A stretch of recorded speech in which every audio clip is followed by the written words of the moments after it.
নতুন করে ইসরায়েলের বিরুদ্ধে আবারও যুদ্ধের ঘোষণা দিয়েছে হুথি।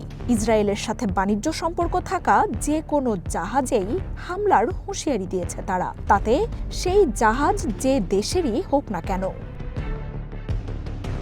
রবিবার ইয়েমেনের সশস্ত্র গোষ্ঠীটি চতুর্থ ধাপে যুদ্ধে প্রবেশের ঘোষণা দেয়, জানায় ইসরায়েলি বন্দরগুলোর সাথে যুক্ত জাহাজকে নিশানা করার কথা। হুঁশিয়ারি উপেক্ষা করা জাহাজগুলো হুথির অস্ত্রের আওতায় এলেই হামলা হবে। নতুন এই হুমকি আমেরিকা ও পশ্চিমাদের জন্য বলেই ধারণা করা হচ্ছে।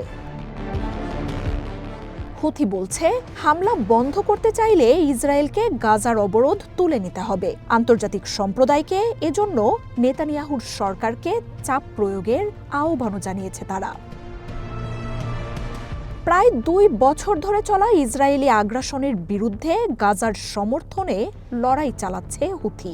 ইসরায়েলে মিত্রদের সহায়তা বন্ধ করতে লোহিত সাগরে অবরোধ দেয় বিদ্রোহী এই গোষ্ঠীটি। এসব দেশের সাথে সম্পর্কিত শতাধিক জাহাজে চালিয়েছে ড্রোন ও ক্ষেপণাস্ত্র হামলা। চলতি মাসেই এটার্নিটি সি ও ম্যাজিক সিজ নামের 2টি জাহাজ ডুবিয়ে দেয় গোষ্ঠীটি।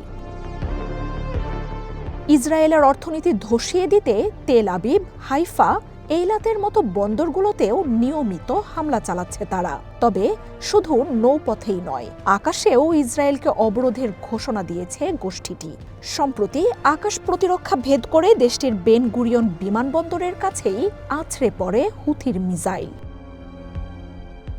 লোহিত সাগর ও ভারত মহাসাগরের বাবেল মানদেব প্রণালী দিয়ে প্রতি বছর $1 ট্রিলিয়ন বাণিজ্য হয়। হুথির আক্রমণের ভয়ে এই রুটটিতে এখন জাহাজ চলাচল সীমিত হয়ে এসেছে। সংকট কাটাতে একাধিকবার আমেরিকা ও মিত্র শক্তিগুলো হুথির উপর আক্রমণ চালালেও খুব একটা সুবিধা করতে পারেনি। মার্জিয়া উপমা, ওয়ান নিউজ।